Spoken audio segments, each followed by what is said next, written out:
وَلْتَكُنْ مِنْكُمْ أُمَّةٌ يَدْعُونَ إِلَى الْخَيْرِ وَيَأْمُرُونَ بِالْمَعْرُوفِ وَيَنْهَوْنَ عَنِ الْمُنْكَرِ وَأُولَئِكَ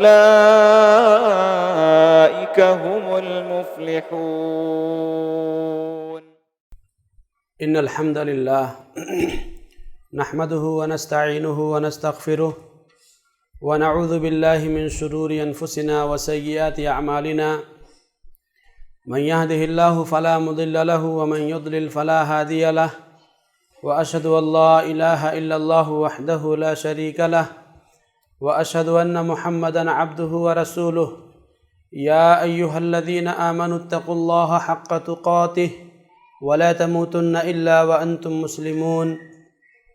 يا أيها الناس اتقوا ربكم الذي خلقكم من نفس واحدة وخلق منها زوجها وبث منهما رجالا كثيرا ونساء واتقوا الله الذي تساءلون به والأرحام إن الله كان عليكم رقيبا. يا أيها الذين آمنوا اتقوا الله وقولوا قولا سديدا يصلح لكم أعمالكم ويغفر لكم ذنوبكم ومن يطع الله ورسوله فقد فاز فوزا عظيما. أما بعد فإن خير الحديث كتاب الله وخير الهدي هدي محمد صلى الله عليه وسلم وشر الأمور محدثاتها وكل محدثة بدعة وكل بدعة ضلالة وكل ضلالة في النار. فأعوذ بالله السميع العليم من الشيطان الرجيم من همزه ونفخه ونفثه. بسم الله الرحمن الرحيم.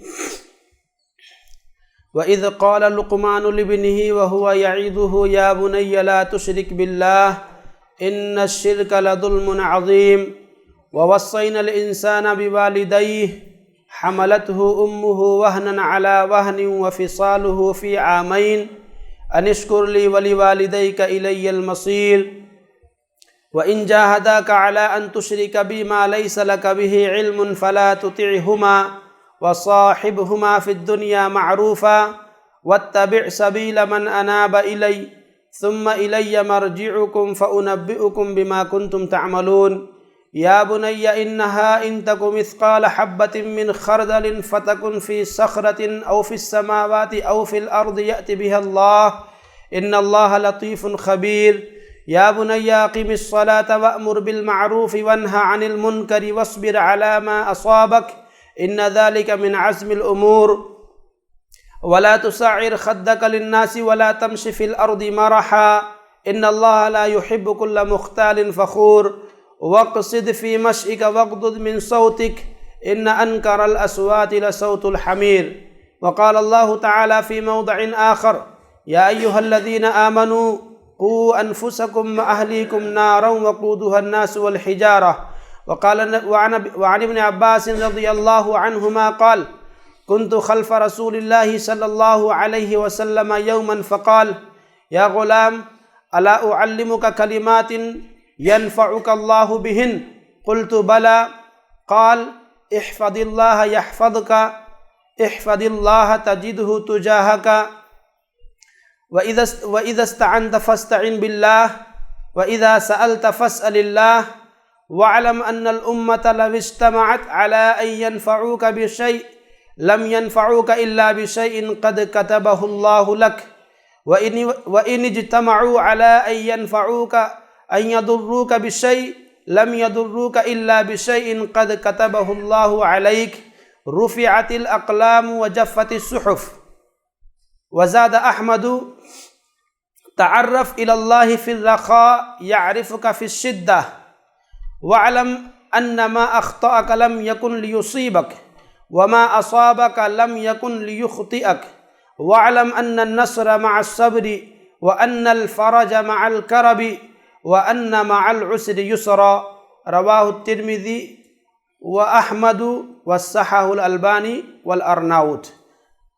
ہر قسم کی حمد و ثنا بڑائی اور بزرگی، عظمت و کبریائی اللہ رب العالمین کے لیے لائق و سزاوار ہے، جس کی انگنت لامتناہی اور بے شمار نعمتوں سے ہم اور آپ ہر آن ہر لمحہ فیضیاب ہو رہے ہیں۔ بعدہ درود و سلام نازل ہوں اللہ کے تمام انبیاء کرام پر، خصوصاً آخری نبی جناب محمد صلی اللہ علیہ وسلم پر۔ اللہم صلی علی محمد وبارک وسلم۔ محترم حضرات، اللہ تبارک و تعالیٰ نے ہم سب کو ان گنت اور لا تعداد نعمتوں سے نوازا ہے۔ اگر ہم اللہ تبارک و تعالیٰ کی عطا کردہ نعمتوں کو شمار کرنا چاہیں تو ہمارے پاس عدد نہیں رہیں گے کہ اللہ نے ہمیں کتنی نعمتیں دی ہیں۔ اللہ کی عطا کردہ لا تعداد نعمتوں میں سے ایک عظیم نعمت اولاد ہے۔ یہ اللہ تبارک و تعالیٰ کی عطا کردہ بیش بہا نعمت ہے، اور ساتھ ہی ساتھ یہ والدین کو اللہ کی طرف سے عطا کردہ امانت ہے، جس کے حوالے سے ہر والدین کی یہ ذمہ داری ہے کہ وہ اپنے اولاد کی تربیت اور تعلیم کا انتظام کریں، اور یاد رکھیں کہ اولاد کے لیے صرف کھانا، پانی، لباس، گھر ان کا انتظام کر دینا اتنا ہی کافی نہیں ہے۔ یہ چیزیں بھی ضروری ہیں، لیکن ان کے ساتھ ساتھ ان کی دینی اور اخلاقی تربیت کا اہتمام کرنا بھی ہر والدین کا فریضہ ہے۔ اللہ تبارک و تعالیٰ نے فرمایا، یا ایھا الذین آمنوا، اے ایمان والو، قوا انفسکم واہلیکم نارا، خود کو بھی بچاؤ اور اپنے اہل و عیال کو بھی بچاؤ۔ کس چیز سے؟ نارن، اس آگ سے، وقودھا الناس والحجارہ، جس کا ایندھن انسان اور پتھر ہیں۔ تو اس آیت کریمہ میں اللہ تبارک و تعالیٰ نے اپنی اصلاح کا بھی حکم دیا کہ اپنی سدھار کرو، اپنے آپ کو جہنم سے بچانے کا انتظام کرو، ساتھ ہی ساتھ اپنے گھر والوں کو بھی جہنم سے بچانے کی فکر کرو۔ ایسا نہیں ہونا چاہیے کہ کوئی انسان اپنے آپ کو جہنم سے بچانے کی فکر تو رکھتا ہے، کوششیں بھی کرتا ہے، لیکن اپنے گھر والوں کے تئیں اس کے اندر کوئی فکر نہیں ہے۔ یہ مومن کا شیوا نہیں ہے، یہ مومن کی پہچان نہیں ہے۔ مومن کا شیوا اور مومن کے پہچان یہ ہے کہ وہ خود بھی اپنے آپ کو جہنم سے بچانے کے لیے فکر مند ہوتا ہے، ساتھ ہی ساتھ وہ اپنے گھر والوں کو بھی جہنم سے بچانے کے لیے فکر مند ہوتا ہے، اور اس فکر مندی کا تقاضا ہے کہ وہ اپنے گھر کے اندر دینی ماحول پیدا کرے، دینی ماحول کا انتظام اور اہتمام کرے۔ اسی طرح سے اللہ کے نبی صلی اللہ علیہ وسلم نے بیان فرمایا، کلکم راع وکلکم مسئول عن رعیتہ، تم میں سے ہر ایک آدمی نگراں ہے، ذمہ دار ہے، محافظ ہے، اور اس سے اس کی نگرانی اور حفاظت کے بارے میں سوال کیا جائے گا۔ جس چیز کا اسے نگراں بنایا گیا ہے اس چیز کے متعلق اس سے پوچھ گچھ ہوگی۔ اللہ تبارک و تعالیٰ اس کے بارے میں اس سے سوال کرے گا قیامت کے دن۔ فالامام راع وہو مسئول عن رعیتہ، امام، وقت کا حکمراں، نیتا اور یہ سب جو ہیں یہ ذمہ دار ہیں اپنے علاقے کے افراد کے، ان سے اللہ تبارک و تعالیٰ ان کی ذمہ داری کے بارے میں سوال کرے گا۔ والرجل راع فی بیتہ، اور آدمی اپنے گھر کا، فی اہلہ، اپنے اہل و عیال کا ذمہ دار ہے، وہو مسئول عن رعیتہ، اس سے بھی اس کی ذمہ داری کے بارے میں سوال ہوگا۔ والمرأة راعیۃ علی بیت زوجہا وہی مسئولۃ عنہا، اور عورت بھی اپنے شوہر کے گھر کی ذمہ دار ہے، اس سے بھی اس کی ذمہ داری کے بارے میں سوال کیا جائے گا۔ فکلکم راع وکلکم مسئول عن رعیتہ، تو ہر ایک آدمی ذمہ دار ہے اور اس سے اس کی ذمہ داری کے بارے میں سوال کیا جائے گا۔ یہ متفق علیہ روایت بخاری و مسلم نے روایت کیا ہے۔ تو آپ دیکھیے کہ اللہ کے نبی صلی اللہ علیہ وسلم نے یہاں اس حدیث کے اندر والدین بھی شامل ہیں کہ آدمی اپنے گھر کے اندر ذمہ دار ہے، عورت اپنے شوہر کے گھر کی ذمہ دار ہے، اور اس سے اس گھر کے بارے میں سوال ہوگا کہ آپ نے اپنے گھر والوں کی تربیت کے لیے کیا انتظام کیا، آپ نے ان کی اصلاح کے لیے، ان کی درستگی کے لیے کیا انتظام کیا تھا، کہاں تک کوششیں کی تھیں، یہ سب اللہ تبارک و تعالیٰ پوچھے گا۔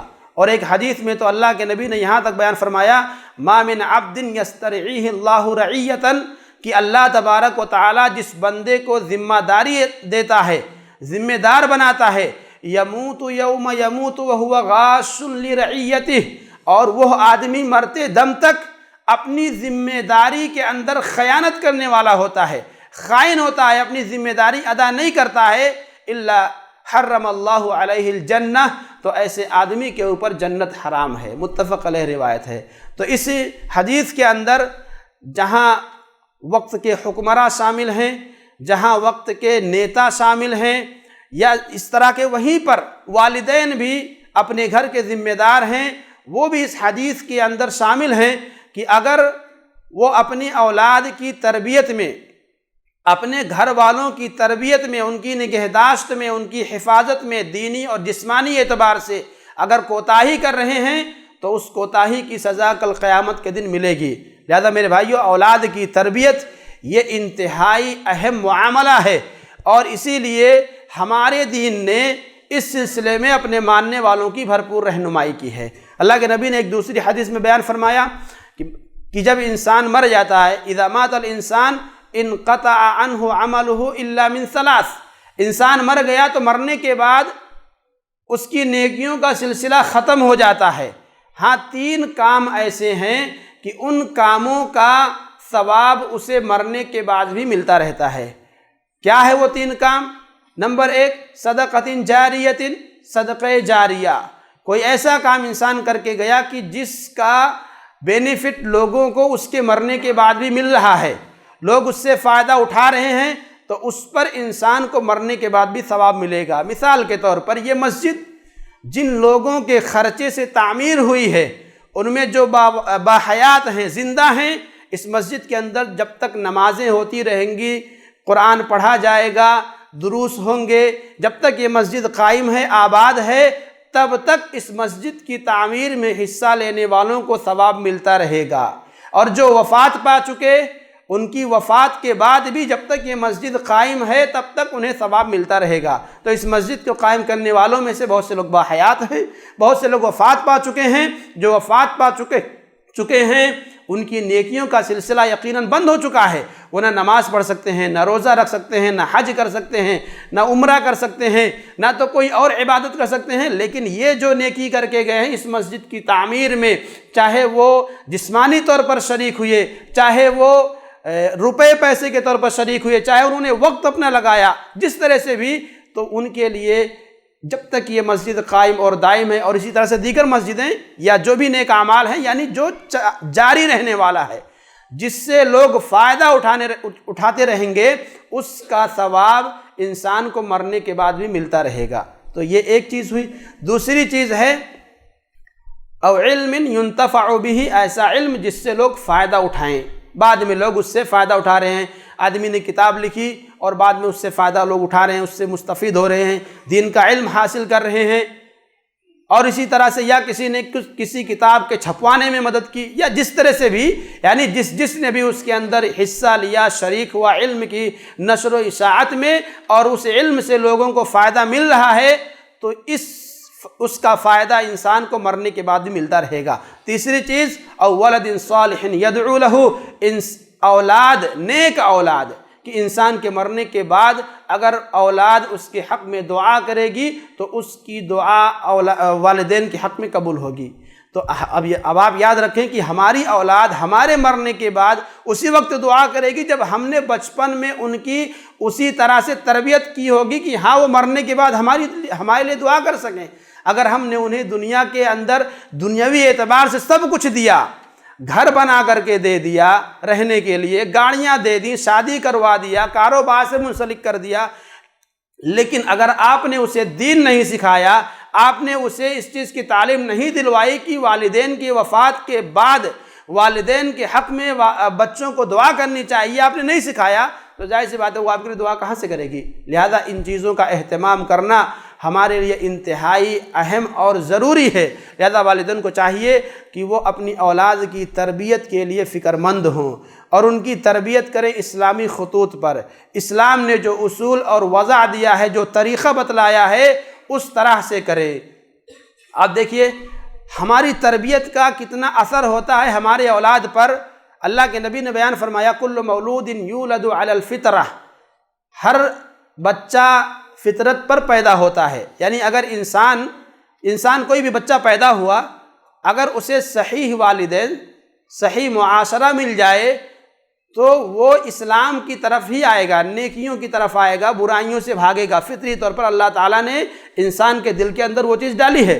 لیکن اس کے والدین، اللہ کے نبی نے کیا بیان فرمایا فَأَبَوَاهُ، اس کے والدین يُهَوِّدَانِهِ، یہودی بنا دیتے ہیں، او یمجسانہ، مجوسی بنا دیتے ہیں، او یونسرانہ، یا نصرانی بنا دیتے ہیں۔ تو ہماری تربیت کا بہت بڑا اثر ہوتا ہے ہمارے بچوں پر۔ آپ اپنے بچوں کو جو تربیت دیں گے وہی بنیں گے بچے۔ اگر آپ اپنے بچوں کو اچھا بنانے کی کوشش کریں گے تو انشاءاللہ وہ اچھے بنیں گے، اور اگر آپ ان کی تربیت میں کوتاہی کریں گے تو یقیناً بچے، ہماری کوتاہی کے سبب بچے جو ہے کہ بگڑ جائیں گے، اور پھر ہمارے لیے یہ دنیا کے اندر بھی پریشانی کا سبب ہوں گے اور آخرت میں بھی۔ لہذا ہم سب کو چاہیے کہ اولاد کی تربیت کے حوالے سے اپنے اندر فکر مندی لائیں۔ دیکھیے قرآن مجید کے اندر اور اسی طرح سے احادیث مبارکہ کے اندر بے شمار واقعات اور قصے بھرے پڑے ہیں جہاں سے ہمیں نصیحتیں ملتی ہیں، یا جہاں سے ہمیں طریقہ ملے گا کہ ہم اپنے بچوں کی تربیت کیسے کریں، انہیں کیا سکھائیں، انہیں کس طرح سے سمجھائیں، کن کن باتوں کی تعلیم دیں، کن کن باتوں کی طرف خصوصی طور پر توجہ دلائیں۔ حضرت یعقوب علیہ السلام اور حضرت ابراہیم علیہ السلام کی وصیت سورہ بقرہ کے اندر موجود ہے۔ اللہ تبارک و تعالیٰ نے تذکرہ کرتے ہوئے فرمایا وَوَصَّىٰ بِهَا إِبْرَاهِيمُ بَنِيهِ وَيَعْقُوبُ، کہ ابراہیم نے اور یعقوب نے اپنے بچوں کو توحید کی وصیت کی۔ حضرت یعقوب علیہ السلام نے اپنے بچوں کو اپنی وفات کے وقت اپنے پاس بلایا اور بلا کر کے پوچھا کہ ہمارے بعد کس کی عبادت کرو گے؟ ہم مر جائیں گے تو ہمارے بعد کس کی پوجا کرو گے، کس کی عبادت کرو گے؟ بچوں نے جواب دیا نعبد الہک، ہم آپ کے الہ معبود کی عبادت کریں گے، وَإِلَٰهَ آبَائِكَ إِبْرَاهِيمَ وَإِسْمَاعِيلَ وَإِسْحَاقَ، اور آپ کے باپ دادا ابراہیم، اسماعیل، اسحاق جو گزرے ہیں انہی کی عبادت کریں گے۔ الہ واحدہ، کون سا الہ؟ ایک وہ الہ جو تنہا ہے، ایک ہی ہے، دو نہیں، تین نہیں، کئی ایک نہیں، ایک ہے۔ وَنَحْنُ لَهُ مُسْلِمُونَ، اور ہم اس کے فرما بردار بن کر رہیں گے۔ تو یہ دیکھیے بچے والد کو جواب دے رہے ہیں کہ ہم آپ کے رب کی عبادت کریں گے، تو یہ کیسے ہو رہا ہے؟ یقیناً بچپن سے تربیت رہی ہے، جبھی تو بچے جواب دے پا رہے ہیں۔ اگر ہم اور آپ آج اس طرح کا سوال اپنے بچوں سے کر لیں تو یقیناً بچے ہمارے اس میں الگ الگ جواب دیں گے، کیونکہ ہم نے کبھی سمجھایا ہی نہیں ہے کہ ہمیں کیا کرنا ہے کیا نہیں کرنا ہے۔ دنیا داری ماشاءاللہ خوب سکھاتے ہیں، لیکن دینداری سے ہم کوسوں دور ہیں، خود محتاج ہیں دینداری کے، تو ہم بچوں کو کہاں سے دین دیں گے؟ تو بہرحال ہمارے لیے قرآن مجید کے اندر بہت سارے واقعات اور بہت سارے نمونے موجود ہیں کہ جن کی روشنی میں ہم اپنے بچوں کی تربیت کر سکتے ہیں۔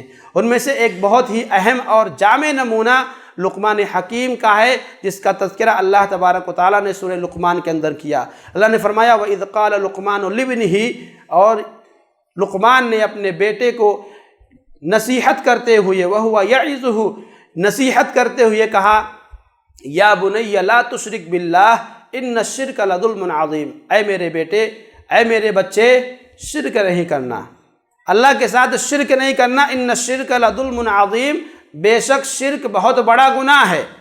تو ہم اپنے بچوں کے دلوں میں سب سے پہلی چیز، جب ہمارے بچے کچھ بڑے ہو جائے، جب ہمارے بچے کچھ بڑے ہو گئے، ان کو تمیز آ گئی، وہ سمجھ رہے ہیں، تو سب سے پہلی چیز جو ہمیں اپنے بچوں کے ذہن میں راسخ کرنی ہے وہ عقیدہ ہے، کہ ہم سب سے پہلے اپنے بچوں کو عقیدے کی تعلیم دیں کہ اللہ تبارک و تعالی ہی کی عبادت کرنی ہے، اس کے ساتھ کسی اور کی عبادت نہیں کرنی ہے۔ عبادت کی جتنی بھی شکلیں ہیں ساری چیزوں کو بتلائیں، اس کے ساتھ دعا مانگنی ہے صرف اللہ سے مانگیں، مدد مانگنی ہے صرف اللہ سے مانگیں۔ بچے اسکول میں جا رہے ہیں پڑھنے کے لیے، اگزام آ گیا تو بیچارے کہیں کوئی درگاہ پر جا رہا ہے، کوئی کچھ کہہ رہا ہے، کوئی کچھ کہہ رہا ہے، کوئی کچھ، یعنی مدد مانگنے کا سب کا الگ الگ طریقہ اور سسٹم۔ یہاں ضرورت ہے کہ ہم اپنے بچوں کی تربیت کریں، انہیں تعلیم دیں کہ بیٹا بچی مدد مانگنا ہے تو اللہ سے مانگیں، اللہ تبارک و تعالیٰ سے مدد مانگیں، اللہ تبارک و تعالیٰ سے ہی سوال کریں، کسی اور سے نہیں۔ لہذا ہم سب کے لیے ضروری ہے کہ ہم اپنے بچوں کو شرک کی غلاظت سے آگاہ کریں اور توحید کی تعلیم دیں۔ تو حضرت لقمان نے پہلی نصیحت کی اپنے بچے کو، یا بنی لا تشرک باللہ، اے میرے بیٹے شرک نہیں کرنا، کیونکہ شرک سب سے بڑا گناہ ہے۔ دیکھیے اس کے بعد اللہ تبارک و تعالیٰ نے فرمایا وَوَصَّيْنَا الْإِنسَانَ بِوَالِدَيْهِ، یہ جو آیت ہے یعنی ہم نے انسان کو والدین کے ساتھ حسن سلوک کا حکم دیا، یہ لقمان حکیم کا قول نہیں ہے، یعنی لقمان حکیم نے والدین کے ساتھ حسن سلوک کرنے کا تذکرہ نہیں کیا، کیونکہ وہ خود والد تھے۔ انہوں نے یہ نہیں کہا کہ بیٹا میرا کہاں مانو، ہماری بات مانو، ایسا کچھ نہیں۔ پہلے اللہ تبارک و تعالیٰ کے حق کا تذکرہ کیا، جب اللہ تبارک و تعالیٰ نے ان کی نصیحتوں کا تذکرہ کیا تو اللہ تبارک و تعالیٰ نے اپنے حق کے بعد فوراً والدین کے حق کا تذکرہ کیا اور کہا وَوَصَّيْنَا الْإِنسَانَ بِوَالِدَيْهِ، کہ لقمان نے اپنے بچے کو نصیحت اور وصیت کی کہ اللہ کے ساتھ شرک نہیں کرنا۔ ہم نے انسانوں کو وصیت کی کہ اپنے والدین کے ساتھ حسن سلوک سے پیش آنا۔ تو یہاں جو یہ آیت ہے، دو آیتیں ہیں، یہ دونوں آیتیں اللہ رب العالمین کا کلام ہے، یہ لقمان کا قول نہیں ہے۔ لیکن بہرحال یہاں ہمیں سمجھنا یہ ہے کہ اللہ تبارک و تعالیٰ نے ہر انسان کو اس کا حق دیا، سب سے پہلا حق اللہ کا تھا، تو لقمان حکیم نے سب سے پہلے اپنے بیٹے کو اللہ کا حق بتلایا، اس کے بعد والدین کا حق تھا، لیکن چونکہ والد تھے اس لیے انہوں نے اپنی حق کا تذکرہ نہیں کیا، اللہ نے ان کے حق کا تذکرہ کرتے ہوئے یہ کہا وَوَصَّيْنَا الْإِنسَانَ بِوَالِدَيْهِ، ہم نے انسان کو والدین کے ساتھ حسن سلوک کی وصیت کی ہے۔ حملتہ امہ وہنا علی وہن، اس کی ماں نے اسے تکلیف پر تکلیف برداشت کر کے اپنے حمل میں رکھا، پیٹ میں اٹھائے رکھا، وفصالہ فی عامین، 2 سال تک اس کو دودھ پلایا۔ کیا وصیت کی اللہ نے؟ ان اشکر لی ولوالدیک، اللہ نے ہم سب کو وصیت کی ہے کہ اللہ کا بھی شکریہ ادا کریں اور اپنے والدین کا بھی شکریہ ادا کریں۔ الی المصیر، ہم سب کو اللہ ہی کی طرف لوٹ کر جانا ہے۔ مزید اللہ نے ہم سب کو نصیحت کی اور وصیت کی وَإِن جَاهَدَاكَ عَلَىٰ أَن تُشْرِكَ بِي مَا لَيْسَ لَكَ بِهِ عِلْم، کہ اے انسان اگر کبھی تیرے والدین تجھے کوئی ایسا کام کرنے کے لیے کہیں، شرک کرنے کے لیے کہیں، شریعت کے خلاف کسی کام کرنے کا حکم دیں، فَلَا تُطِعْهُمَا، تو والدین کی بات نہیں ماننی ہے، لیکن وَصَاحِبْهُمَا فِي الدُّنْيَا مَعْرُوفًا، دنیا کے اندر رہتے ہوئے ان کے ساتھ حسن سلوک سے پیش آنا ہے، اس معاملے میں کوتاہی نہیں ہونی چاہیے۔ اسی لیے علماء نے کہا کہ اگر والدین کافر ہوں تو بھی ان کے ساتھ حسن سلوک کیا جائے گا، تب بھی وہ حسن سلوک کے حقدار ہیں، ان کا حق ہے اولاد پر کہ ان کے ساتھ حسن سلوک کے ساتھ پیش آئے۔ لہذا ہم سب کو اس ناحیے پر دھیان دینا ہے۔ تو لقمان حکیم نے اپنے بیٹے کو پہلی نصیحت یہ کی کہ اللہ کے ساتھ شرک نہیں کرنا۔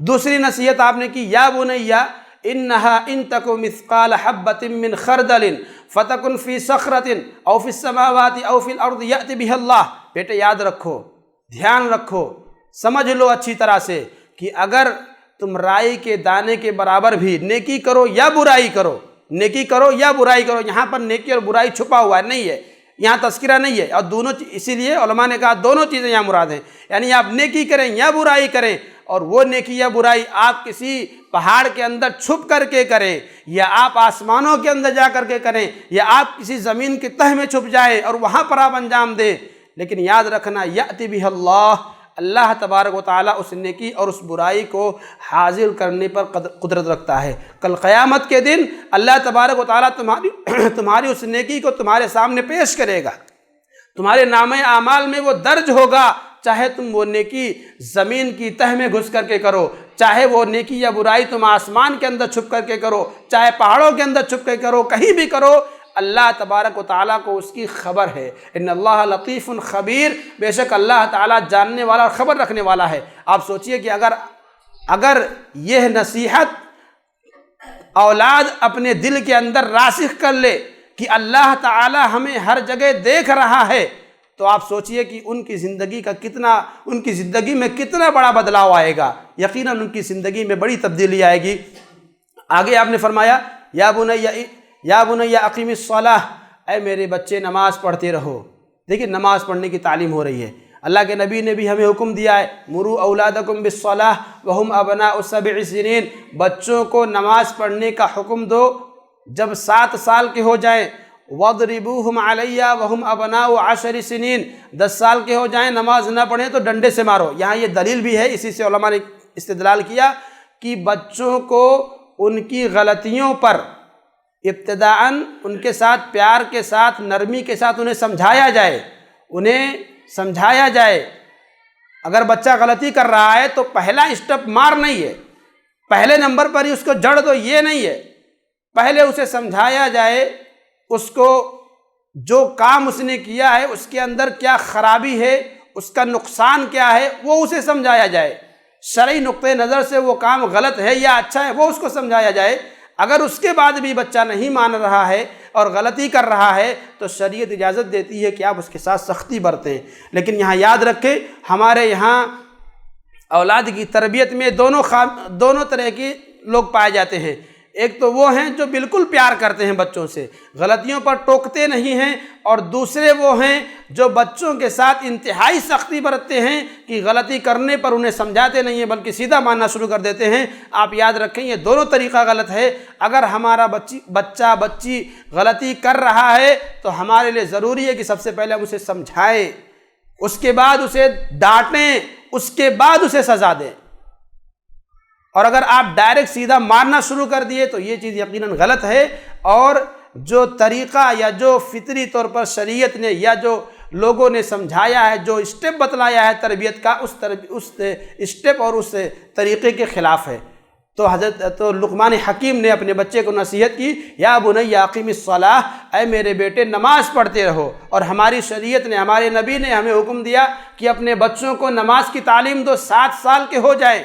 10 سال کے ہو گئے، 3 سال، اب آپ دیکھیے 3 سال تک ہمیں اپنے بچوں کو نماز کی تربیت دینی ہے، نماز کیسے پڑھنا ہے، نماز کی دعائیں کیا ہیں، انہیں ہم مسجد میں لے کر کے آئیں۔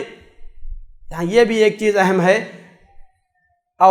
بچیوں کو مسجد میں لے کر کے آنا جبکہ وہ 7 برس کے ہو جائے، یقیناً شریعت اجازت دیتی ہے، کوئی حرج نہیں ہے، آپ لے کر آئیں، لیکن ضروری ہے کہ آپ اس کو اپنے ساتھ رکھیں۔ یہ بھی آپ یاد رکھیں، ہر جگہ یہ معاملہ ہے، ہر مسجد کے اندر کہ بچے آتے ہیں لیکن والدین ہی نہیں آتے ہیں، یعنی والد صاحب غائب ہیں، بچہ پڑھنے آیا ہے نماز لیکن والد صاحب خود بے نمازی ہیں یا کہیں باہر ہیں۔ تو ایسی صورت میں ہمارے لیے ضروری ہے کہ ہم اپنے بچوں کو مسجد کے آداب سکھائیں۔ بھائی اتنا تو آپ کو فرصت ملتی ہوگی، اتنا تو آپ کے پاس وقت رہتا ہوگا، اور نکالیں، اگر نہیں ہوتا ہے تو آپ نکالیں کہ اپنے بچوں کے ساتھ بیٹھیں۔ مسجد میں ہمارا بچہ پڑھنے جاتا ہے، نماز پڑھنے جاتا ہے یا تعلیم حاصل کرنے کے لیے جاتا ہے تو اپنے بچوں کو کم از کم کچھ تو سمجھائیں، کچھ تو سکھائیں کہ مسجد کا ادب کیسے کرنا ہے، وہاں کیسے رہنا ہے، دوڑ بھاگ کرنا ہے، چلانا ہے نہیں چلانا ہے، کھانے پینے کی چیز لے جانی ہے نہیں لے جانی ہے، یہ ساری چیزیں ضروری ہے کہ والدین اپنے بچوں کو سمجھائیں۔ یقیناً بچے پڑھنے آتے ہیں، ہم بچوں کو سمجھاتے ہیں، نہیں ماننے پر سزا دیتے ہیں، یہ باتیں اپنی جگہ پر درست ہیں، لیکن وہیں پر یہ ذمہ داری جہاں استاد کی ہے وہیں پر یہ ذمہ داری والدین کی بھی ہے کہ وہ اپنے بچوں کو اس حوالے سے سمجھائیں، آداب سکھلائیں۔ اللہ کے نبی نے، شریعت نے مساجد کے آداب کیا ہیں بتلائے ہیں۔ ابھی اس سے کچھ مہینوں پہلے جو ہے کہ اسی مسجد کے اندر مسجد کے آداب کے حوالے سے جمعہ ہوا، اس کے اندر ساری باتیں تفصیل کے ساتھ بتائی گئیں، لیکن اس کے باوجود ہم اور آپ توجہ دیتے ہیں یا نہیں، یہ ہم اور آپ خود دیکھیں۔ ہم اپنے بچوں کی تربیت کریں۔ مسجد میں بچے ہمارے آ رہے ہیں نماز پڑھنے کے لیے یا آؤٹ ٹائم میں جو پڑھائی کا ٹائم ہے اس میں آتے ہیں، تو ہم کم از کم اپنے بچوں کو سمجھائیں۔ بطور خاص جمعہ کے دن معذرت کے ساتھ خواتین سے بھی کافی شکایتیں اس حوالے سے آتی ہیں کہ بچیاں ہماری بہت شور کرتی ہیں۔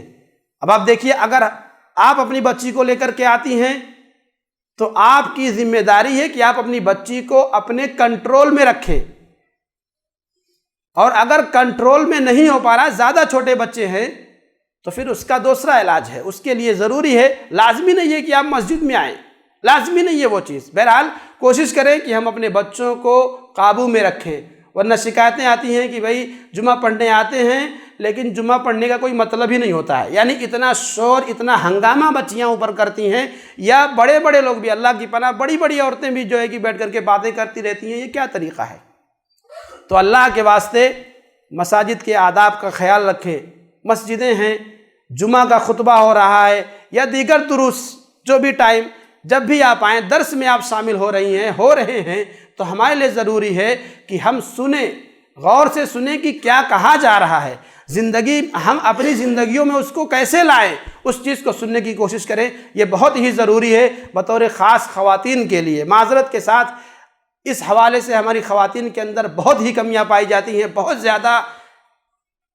ہفتے بھر کا موقع ملتا ہے، یہاں بیٹھ کر کے باتیں کریں گی، پورا جو بھی یعنی کہ ایک ہفتے کی کوائف ہے، گاؤں سے لے کر کے یہاں تک کا سب کچھ بیان کر ڈالنا ہے۔ یہ میری ماں اور بہنوں، آپ یاد رکھیں، یہ بہت ہی غلط طریقہ ہے، اللہ کے گھر کا غلط استعمال ہے۔ اللہ تبارک و تعالیٰ کا یہ گھر اس لیے بنایا گیا ہے کہ یہاں پر نماز پڑھا جائے، قرآن پڑھا جائے، اس کی تعلیم حاصل کی جائے۔ اور اگر آپ قرآن نہیں پڑھ پا رہی ہیں، آپ دین کی تعلیم حاصل نہیں کر پا رہی ہیں، نماز نہیں پڑھ پا رہی ہیں، بلکہ کسی اور مقصد کے لیے مسجد کا استعمال ہے، مسجد میں آنا ہے، تو کیا فائدہ ہے؟ لہذا مرد اور خواتین خود بھی اس چیز پر دھیان دیں کہ مسجد میں ہم آ رہے ہیں، اپنے بچوں کو لا رہے ہیں، تو اپنے بچوں کو کم از کم اپنے قابو میں رکھیں۔ یا اگر نہیں آ رہی ہیں، بچے صرف آ رہے ہیں، تو ہمارے لیے ضروری ہے کہ ہم اپنے بچوں کو مساجد کے اندر آنے کے آداب سکھلائیں۔ وہاں پر شور ہنگامہ نہیں کرنا ہے، وہاں پر چل گوہار نہیں کرنا ہے، یہ ساری چیزیں بہت ضروری ہے۔ اور اس حوالے سے مردوں میں بھی شکایت ہے، عورتوں میں بھی شکایت ہے کہ بچوں کی وجہ سے بہت ڈسٹرب ہوتا ہے۔ لہذا بچوں کو دیکھیے، شریعت نے کیا کہا، 3 سال تک بچوں کی نماز کی تعلیم دیں۔ نماز کی تعلیم کیسے ہوگی؟ جب آپ اپنے ساتھ لے کر آئیں گے تب ہوگی۔ آپ نے مسجد میں بھیج دیا، جاؤ بیٹا نماز پڑھ کے آ جاؤ، بچے کو کیا معلوم، اس کو کون سکھائے گا؟ ظاہر سی بات ہے، جب آپ اپنے ساتھ، اپنے بغل میں اپنے بچے کو رکھیں گے، رکوع میں جا رہے ہیں، سجدے میں جا رہے ہیں، اب خاموشی، اور نماز کے علاوہ میں آپ خاموشی کے ساتھ بیٹھے ہوئے ہیں، ذکر کر رہے ہیں، بچہ جو چیز دیکھتا ہے وہی نقل کرتا ہے، لیکن ہمارے یہاں وہ چیز ہے ہی نہیں تربیت کا۔ بہرحال تو اس حوالے سے بہت ہی ضروری ہے کہ والدین اپنے بچوں کی تربیت کے حوالے سے فکر مند ہوں۔ مساجد کے اندر ہمارے بچے آ رہے ہیں، ہم ساتھ میں لا رہے ہیں، ماشاءاللہ اچھی بات ہے، ہم اس کے اوپر کوئی برائی نہیں کر رہے ہیں، یعنی یہ آپ کا طریقہ غلط نہیں ہے، صحیح ہے، لیکن ضروری ہے کہ ہم اپنے بچوں کو تعلیم دیں، اپنے بچوں کو سکھائیں کہ ہم مسجد میں آ رہے ہیں، جا رہے ہیں، مقدس جگہ ہے، اللہ کا گھر ہے، وہاں شور نہیں ہونا چاہیے، وہاں کھانے پینے کی چیز نہیں ہونی چاہیے، وہاں گندگی نہیں ہونی چاہیے، دوسروں کو تکلیف نہیں ہونی چاہیے، ان ساری چیزوں کا ہمیں خیال رکھنا چاہیے۔ لقمان حکیم نے اپنے بچے کو تعلیم دیا، بنی اقم الصلاۃ، اے میرے بچے نماز پڑھو، وَأْمُرْ بِالْمَعْرُوفِ وَانْهَ عَنِ الْمُنْكَرِ، برائی سے روکو، نیکی کا حکم دو۔ دیکھیے ہمارے بچے اپنے دوستوں کے ساتھ کھیلتے ہیں، اپنے دوستوں کے ساتھ اٹھتے بیٹھتے ہیں، اگر ہم اپنے بچے کی تربیت اس نہج پر کرتے ہیں کہ وہ نیکی کا حکم دے، برائی سے روکے، تو اپنے دوستوں کے بیچ میں جب جائے گا تو یقیناً وہ برائیوں سے روکے گا اور اچھائی کا حکم دے گا۔ لیکن جب ہم اپنے بچوں کی اس چیز کی تعلیم دیتے ہی نہیں ہیں تو نتیجہ کیا نکلتا ہے کہ ہمارے بچے ان سے برائیاں سیکھ کر آتے ہیں، ہمارے بچے ان سے گالیاں سیکھ کر کے آتے ہیں، ہمارے بچے ان سے بری عادتیں سیکھ کر کے آتے ہیں۔ لہذا ضروری ہے کہ ہم اپنے بچوں کو سکھائیں کہ بیٹا آپ باہر جا رہے ہیں، اپنے دوستوں کے بیچ میں ہیں، تو وہاں پر جو باتیں اچھی ہیں اس کو کرنے کے لیے کہیں، خود بھی کریں، اپنے دوستوں کو بھی کرنے کے لیے کہیں، اور جو غلط عادتیں ہیں، بری عادتیں ہیں، ان بری عادتوں سے خود بھی بچیں اور اپنے دوستوں کو بھی ان چیزوں سے روکیں۔ اور ساتھ ہی ساتھ لقمان حکیم نے ایک نصیحت اور کی، وَاصْبِرْ عَلَىٰ مَا أَصَابَكَ، کہ دعوت کی اس راہ میں، لوگوں کو سمجھانے اور بجھانے کی اس راہ میں آپ کو تکلیفیں جھیلنی پڑیں گی، ان تکلیفوں پر صبر کریں۔ وَاصْبِرْ عَلَىٰ مَا أَصَابَكَ، اس راستے میں تمہیں جو بھی تکلیفیں آئیں ان پر صبر کریں، یہ ضروری ہے۔ اسی طرح سے آگے آپ نے نصیحت کی، یا بنیہ، اے میرے بیٹے، وَلَا تُصَعِّرْ خَدَّكَ لِلنَّاسِ، لوگوں سے گفتگو کیسے کرنا ہے، لوگوں سے بات کرنے کا طریقہ کیا ہے سکھا رہے ہیں۔ وَلَا تُصَعِّرْ خَدَّكَ لِلنَّاسِ، منہ پھلا کر کے بات مت کرو، کوئی اگر آپ کی سے بات کر رہا ہے تو منہ پھلا کر کے مت بیٹھے رہو۔ اللہ کے نبی نے اس کی تعلیم دی، ہمیں سکھایا کہ اگر کوئی ہم سے بات کر رہا ہے یا ہم کسی سے بات کر رہے ہیں تو اس کا طریقہ کیا ہونا چاہیے؟ چہرے پر ہنسی ہونی چاہیے، یعنی چہرے پر غم نہیں ہونا چاہیے، نہ غصہ ہونا چاہیے، نہ منہ پھولا ہوا ہو۔ تبسم کا علی وجہ اخیک لک صدقہ، اپنے بھائی کے سامنے مسکرانا یہ بھی صدقہ ہے۔ تو ہم جب اپنے ساتھی سے، اپنے دوست سے، لوگوں سے بات کریں، ولا تصعر خدک للناس، لوگوں کے سامنے منہ پھلا کر کے مت رہو۔ ولا تمشی فی الارض مرحا، زمین میں اکڑ کر نہ چلو۔ بچے ذرا جوان ہوتے ہیں، ان کے اندر ذرا اگر کہیں تھوڑا سا یعنی جسم مضبوط ہو گیا، توانا ہو گیا، تو پھر یوں سینہ تان کر چلتے ہیں کہ جیسے لگتا ہے کہ سب باقی لوگ سب چندی ہیں یا ان کی کوئی حیثیت نہیں ہے۔ یہ بچے ہم دیکھتے ہیں نا، یہاں بچے آتے جاتے ہیں، ہمارا بھی گزر ہوتا ہے، ابھی یعنی کہ 15 سال کے بچے ہیں، 18 سال کے بچے ہیں، ان کو دیکھ لو اس طرح سے سینہ تان کر چلتے ہیں کہ جیسے لگتا ہے کہ بس یہی ایک صرف دنیا کے اندر ہیں اور باقی لوگ سب کچھ نہیں ہے۔ تو یہ متکبرانہ چال ہے، تکبر اور اکڑ والی چال ہے۔ ولا تمشی فی الارض مرحا، اکڑ کر مت چلو۔ ان اللہ لا یحب کل مختال فخور، اللہ تبارک و تعالیٰ فخر کرنے والوں کو، گھمنڈ کرنے والوں کو پسند نہیں کرتا ہے۔ اللہ کے نبی نے تو یہاں تک بیان فرمایا کہ ایک آدمی تکبر کے ساتھ چل رہا تھا، بینما رجل یمشی، ایک آدمی چل رہا تھا تکبرانہ چال، متکبرانہ چال، کپڑے ٹخنے سے نیچے کر کے، بالوں میں کنگھی کیے ہوئے، بن ٹھن کر کے چل رہا تھا۔ اللہ تعالیٰ نے اس کو زمین میں دھنسا دیا، قیامت تک وہ دھنستا جائے گا۔ کبھی ہمارے نوجوانوں نے سوچا ہے کہ ہم اور آپ کیسی چال اور ڈھال بنا کر چلتے ہیں، زلفیں جھاڑے ہوئے ہیں اور ماشاءاللہ چل رہے ہیں، دیکھ لو اتنا، یعنی ایسے گھمنڈ کے ساتھ چلتے ہیں کہ اللہ کی پناہ، اللہ سے ڈرنا چاہیے۔ یہ چال متکبروں کی ہے، یہ چال گھمنڈ کرنے والوں کی ہے۔ اللہ رب العالمین گھمنڈ کرنے والوں کو، تکبر کرنے والوں کو پسند نہیں کرتا ہے۔ لقمان حکیم اپنے بچے کو نصیحت کر رہے ہیں کہ بیٹا چال میں میانہ روی رکھو، آرام سے چلو، نہ بہت تیز نہ بہت سست، نہ تو مریل انداز میں چلو، نہ ہی تو گھوڑے کی طرح دوڑنا ہے، آرام سے چلو، میانہ چال چلو، اسی میں ہمارے لیے خیر و بھلائی ہے۔ اور اسی آگے آپ نے فرمایا وقصد فی مشئک، چال میں میانہ روی اختیار کرو، وغضض من صوتک، اور جب بات کرو تو پست آواز میں بات کرو، نرم دھیمے اور میٹھے آواز میں بات کرو۔ یہ ان انکر الاصوات لصوت الحمیر، بے شک آوازوں میں سب سے گھٹیا آواز گدھے کی آواز ہے۔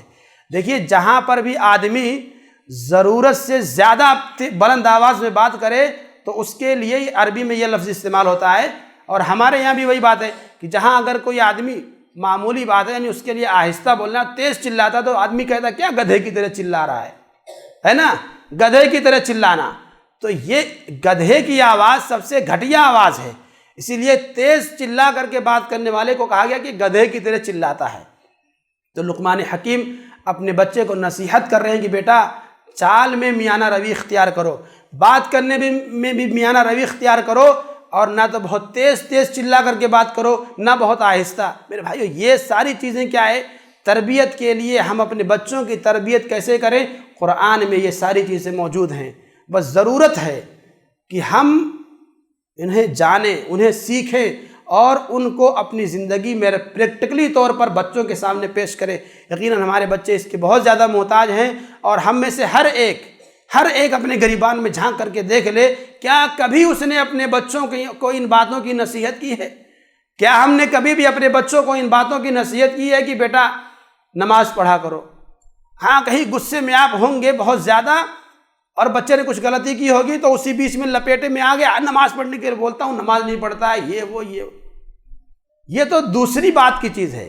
پیار سے ضرورت ہے کہ ہم اپنے بچوں کو رات میں کھانا کھانے کے بعد بستر پر لیٹیں، وہاں پر نصیحت کریں، اپنے بچوں کو سمجھائیں۔ یہ دیکھیے لقمان حکیم نے جو اپنے بچے کو نصیحت کی ہے، یہ کسی غصے کی حالت میں نہیں ہے، بلکہ یہ عام انداز میں ہے۔ اسی طرح سے اللہ کے نبی صلی اللہ علیہ وسلم کا ایک واقعہ آتا ہے، حضرت عبداللہ بن عباس رضی اللہ عنہ بیان کرتے ہیں کہ میں ایک مرتبہ اللہ کے نبی کے ساتھ ان کی سواری پر پیچھے تھا، کنت خلف رسول اللہ صلی اللہ علیہ وسلم یوماً، ایک دن میں اللہ کے نبی کے پیچھے تھا، آپ نے کہا یا غلام، اے بچے، الا اعلمک کلمات، کیا میں تمہیں کچھ باتیں نہ سکھلاؤں، ینفعک اللہ بہن، جن کے ذریعے اللہ تعالیٰ تمہیں نفع پہنچائے گا؟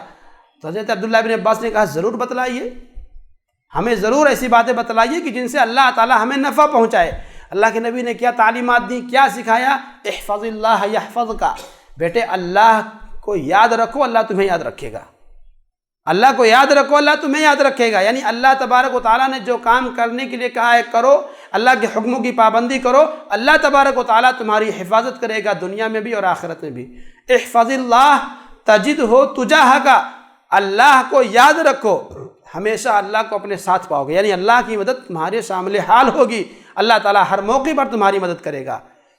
وَإِذَا سَأَلْتَ فَاسْأَلِ اللَّهَ وَإِذَا اسْتَعَنْتَ فَاسْتَعِنْ بِاللَّهِ، دونوں باتیں اللہ کے نبی نے کہی کہ جب کچھ مانگنا ہو اللہ سے مانگو، اور جب مدد مانگنی ہو تو اللہ ہی سے مانگو۔ یہ دیکھیے یہ عقیدے کا انتہائی اہم معاملہ ہے، ہم اس معاملے میں اپنے بچوں کی یہ تعلیم نہیں دے پاتے ہیں، لہذا ضروری ہے کہ ہم اپنے بچوں کو عقیدے کی یہ مضبوط تعلیم دیں کہ مدد اگر کوئی کر سکتا ہے تو صرف اللہ تبارک و تعالیٰ، کوئی درگاہ والا نہیں، کوئی پیر نہیں، کوئی فقیر نہیں، کوئی بابا نہیں، کوئی نہیں کر سکتا ہے۔ یہ بچے، ہمارے بچے بچیاں اسکول میں پڑھ رہی ہیں، ہاتھ میں کالا دھاگا پہنے ہوئی ہیں، پیر میں کالا دھاگا پہنے ہوئی ہیں، یہ سب کیا ہے؟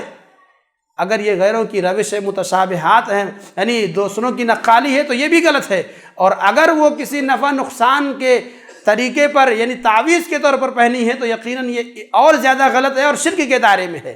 لہذا اپنے بچوں پر اس حوالے سے نگاہ رکھیں والدین۔ ہم نے بہت سی بچیوں کو دیکھا مسجد میں پڑھنے کے لیے آتی ہیں، ان کے ہاتھ میں یا پیر میں کالا دھاگا بندھا ہوا ہے، والدین کہاں اس حوالے سے؟ ہمارا سوال ہے کہ آپ کہاں ہیں، کہاں سو رہے ہیں؟ آپ کے بچے آپ کے پاس رہتے ہیں دن رات، ان کے ہاتھ میں جسم میں کیا ہے وہ ہم سے زیادہ آپ دیکھ سکتے ہیں، لیکن ہمیں اس حوالے سے کوئی پتہ نہیں ہے، کوئی خبر نہیں ہے۔ تو یہ ضروری ہے کہ ہم اپنے بچوں کی عقیدے کی حفاظت کریں، انہیں عقیدے کی تعلیم دیں۔ ہم خود عقیدے کے محتاج ہیں تو کیا دیں گے؟ یہی تو آخر میں چل کر کے معاملہ یہی آتا ہے کہ والدین خود اس بات کے ضرورت مند ہیں کہ وہ پہلے سیکھیں، لہذا والدین کے لیے پہلے نمبر پہ ضروری ہے کہ وہ خود سیکھیں اور پھر اپنے بچوں کو سکھائیں۔ تو اللہ کے نبی نے اپنے چچے زاد بھائی حضرت عبداللہ بن عباس کو تعلیم دی کہ اے میرے بھائی، دیکھو اللہ تبارک و تعالیٰ کے سوا کسی اور سے مدد نہیں مانگنا، اور ہاں وَعْلَمْ، اس بات کو اپنے دماغ میں اچھی طرح سے بٹھا لو، یہ مضبوط عقیدہ یاد رکھو، ان الامۃ لو اجتمعت علی ان ینفعوک بشیء، پوری دنیا والے مل کر کے بھی اگر تمہیں کچھ فائدہ پہنچانا چاہیں، لم ينفعوک الا بشیء قد کتبہ اللہ لک، تو وہ تمہیں اتنا ہی نفع پہنچا سکتے ہیں جتنا اللہ نے تمہاری قسمت میں لکھ دیا ہے۔ وَإِنِ اجْتَمَعُوا عَلَىٰ أَن يَضُرُّوكَ بِالشَّيْءِ، اور اگر پوری دنیا والے مل کر کے تمہیں نقصان پہنچانا چاہیں، لَمْ يَضُرُّوكَ إِلَّا بِشَيْءٍ قَدْ كَتَبَهُ اللَّهُ عَلَيْكَ، تو اتنا ہی نقصان پہنچا سکیں گے جتنا اللہ نے تقدیر میں لکھ دیا ہے۔ تو یہ تقدیر کی بات ہے، اپنے بچوں کو ہم تقدیر کی تعلیم دیں کہ بیٹا اللہ نے جو چیزیں ہماری قسمت میں لکھ دی ہیں وہ ہو کر رہے گا، اور جو پہنچنی ہے ہمیں وہ ملے گا، جو نہیں پہنچنی ہے وہ نہیں ملے گا۔ اس لیے دنیا والوں سے نہیں ڈرنا ہے، حق بات کے کہنے سے نہیں ڈرنا ہے، اور حق کے معاملے میں نہیں ڈرنا ہے۔ یہ عقیدے کی بات ہے، اسے مضبوطی کے ساتھ اپنے بچوں کے ذہن میں بٹھانے کی ضرورت ہے۔ رفعت الاقلام وجفت الصحف، قلم اٹھا لیے گئے، صحیفے خشک ہو چکے ہیں، یعنی تقدیر لکھی جا چکی ہے، اب اس میں تبدیلی نہیں ہوگی، ڈرنے کی ضرورت نہیں ہے۔ اللہ نے جو لکھ دیا ہے وہ ہوگا، جو نہیں لکھا ہے وہ کہیں سے نہیں ہوگا۔ اللہ کے نبی نے مزید فرمایا تعرف الی اللہ فی الرخاء یعرفک فی الشدہ، خوشحالی کے دنوں میں اللہ کو یاد رکھو، اللہ تعالیٰ تنگی کے دنوں میں تمہیں یاد رکھے گا۔ اللہ کو ہم اگر خوشحالی میں یاد رکھیں گے تو پریشانیوں میں اللہ تعالیٰ ہمیں یاد رکھے گا، ہماری مدد کرے گا۔ وَعْلَمْ، اور یہ بھی یاد رکھیں، انما اصابک لم یکن لیخطئک، جو تمہیں مل گیا، چاہے وہ اللہ کی نعمت ہو، چاہے اللہ کی طرف سے مصیبت ہو، چاہے وہ پریشانیاں ہوں، چاہے آسانیاں ہوں، جو مل گئیں وہ ملنی تھی، وہ تم سے چھوٹ نہیں سکتی تھی، جا نہیں سکتی تھی، اور جو مصیبتیں نہیں پہنچی، جو آسانیاں تمہیں نہیں ملی وہ مل نہیں سکتی تھی۔ یہ عقیدے کی تعلیم دیکھیے اللہ کے نبی صلی اللہ علیہ وسلم سکھلا رہے ہیں، بچوں کو ہم کیسے سمجھائیں اس کا ایک طریقہ نبی کریم صلی اللہ علیہ وسلم نے ہمیں دیا کہ اپنے بچوں کو ہم تعلیم دیں، سب سے پہلے عقیدے کی تعلیم دیں، انتہائی ضروری ہے کہ ہم اپنے بچوں کو تعلیم دیں۔ لہذا میرے بھائیوں، میں تمام لوگوں سے، خواتین سے اور اسی طرح مرد حضرات سے گزارش کروں گا اور ان سے کہوں گا کہ اگر آپ والد اور والدہ کے درجے میں پہنچ چکے ہیں، اگر آپ کے پاس بچے ہیں تو آپ اپنے بچوں کی تربیت اور تعلیم کے لیے فکر مند ہوں اور اس کا انتظام کریں۔ اور ایک آخری بات کہ بچوں کو تعلیم اور تربیت بچپن سے ہی دیں، بڑا ہونے کے بعد نہیں۔ بڑے ہونے کے بعد کوئی مطلب نہیں رہ جائے گا، آپ کتنا بھی سکھائیں کوئی فائدہ نہیں ہوگا۔ آپ ایسے ہی دیکھیے، ہم اور آپ نے بچپن میں جو نماز کی دعائیں یاد کی ہیں آج بھی وہ زبانی یاد ہیں، اور آدمی فرفر پڑھتا ہے، یعنی کچھ نہیں بھولتا ہے۔ لیکن اگر وہیں پر کوئی دعا آج یاد کرے، بڑا ہونے کے بعد ادھر یاد کرتا ہے ادھر بھول جاتا ہے۔ تو بچپن میں جو چیزیں سکھائی ہیں ہم نے، جو ہم نے سیکھی ہیں، وہ ہم بعد کی زندگی میں مضبوط ہوتی ہیں۔ اسی لیے عربی شاعر نے کہا کہ النقش کہ بچپن میں جو تربیت کی جاتی ہے وہ کالنقش فی الحجر، وہ ایسے ہے جیسے کہ پتھر کے اندر کچھ لکھا جائے، یعنی جیسے پتھر کے اندر کچھ لکھ دیا جائے تو مٹتا نہیں ہے۔ اسی طرح سے بچپن میں جو تعلیم و تربیت دی جاتی ہے وہ تعلیم و تربیت بچوں کو آخری عمر تک، بڑھاپے تک ان کے ساتھ رہتی ہے۔ لہذا اپنے بچوں کو بچپن میں ہی اچھی چیزوں کی تعلیم دیں۔ والدین کے لیے ضروری ہے کہ اگر بچیاں ہیں ہمارے پاس تو اپنے بچیوں کو پردے کی تلقین کریں، پردے کا معاملہ سکھلائیں۔ اس حوالے سے بھی ہمارے یہاں بہت کوتاہیاں ہیں۔ انشاءاللہ کبھی پھر اللہ تبارک و تعالیٰ سے دعا ہے کہ اللہ تبارک و تعالیٰ ہم سبھی کو بطور خاص والدین کو اپنی اولاد کے تئیں فکر مند بنائے۔ ہم سب کے لیے ضروری ہے، اور ساتھ ہی ساتھ سب سے پہلے ہمارے لیے ضروری ہے کہ ہم خود سیکھیں۔ اگر آپ والد ہیں، والدہ ہیں، تو لازمی اور ضروری ہے کہ آپ کتاب لیں یا علماء کے بیانات سنیں کہ ایک والد کی اور والدہ کی اور بچوں کے حوالے سے کیا ذمہ داریاں ہیں، دینی تربیت کے حوالے سے ہماری کیا ذمہ داریاں ہیں، اس کو سیکھیں۔ بے شمار کتابیں اس حوالے سے آپ کو نیٹ پر مل جائیں گی، پڑھیں، علم حاصل کریں، علماء کے بیانات آپ کو مل جائیں گے۔ ضرورت ہے کہ ہم سیکھیں۔ وقت ہوتا ہے ہر برے کام کے لیے 2 گھنٹہ 4 گھنٹہ بیٹھ کر کے سیریل دیکھ لیں گے، لوگ فلمیں دیکھ لیں گے، لیکن دین کے لیے علم وقت نہیں ہے، اچھائی کے لیے وقت نہیں ہے، عمل صالح کے لیے وقت نہیں ہے۔ آپ یاد رکھیں، بروز قیامت حشر کے میدان میں اگر اللہ کرے ہم سب جنت میں جائیں، جنت میں جنتی ہر اس لمحے پر افسوس ملے گا جس میں اس نے عمل صالح نہیں کیا ہے، اللہ کا ذکر نہیں کیا ہے۔ اللہ کا ذکر وسیع معنی میں استعمال ہوتا ہے، آپ ہر نیک کام کریں، اللہ کا ذکر ہے۔ تو مومن وہاں پر جنت کے اندر ہر اس لمحے پر کف افسوس ملے گا، حسرت کرے گا، کاش میں نے اللہ کا ذکر دنیا کے اندر کیا ہوتا، اس لمحے کو برباد نہ کیا ہوتا۔ لہذا ضروری ہے کہ ہم اپنے اوقات کو ضائع اور برباد نہ کریں۔ والدین ہیں ہم، اگر اس درجے کو پہنچ چکے ہیں، ہمارے بچے ہیں، تو اپنے بچوں کی تربیت کے حوالے سے فکر مند ہوں۔ صرف انہیں کما کر کے کھلا دینا، لباس پہنا دینا، ان کے لیے گاڑی بنگلہ وغیرہ بنا دینا، اتنا ہی کافی نہیں ہے۔ اور یاد رکھیں، اس سے کچھ نہیں فائدہ ہوگا آپ کو اخروی اعتبار سے۔ آپ کے مرنے کے بعد آپ کے بچے آپ کی پراپرٹی تقسیم کر کے چلے جائیں گے، لیکن آپ کو کچھ نہیں فائدہ ہوگا۔ لہذا ضروری ہے کہ ہم بچوں کی دینی تعلیم اور تربیت کی طرف خصوصی توجہ دیں۔ اللہ تبارک و تعالیٰ سے دعا ہے کہ اللہ تبارک و تعالیٰ ہم سبھی والدین کو اس حوالے سے فکر مند بنائے۔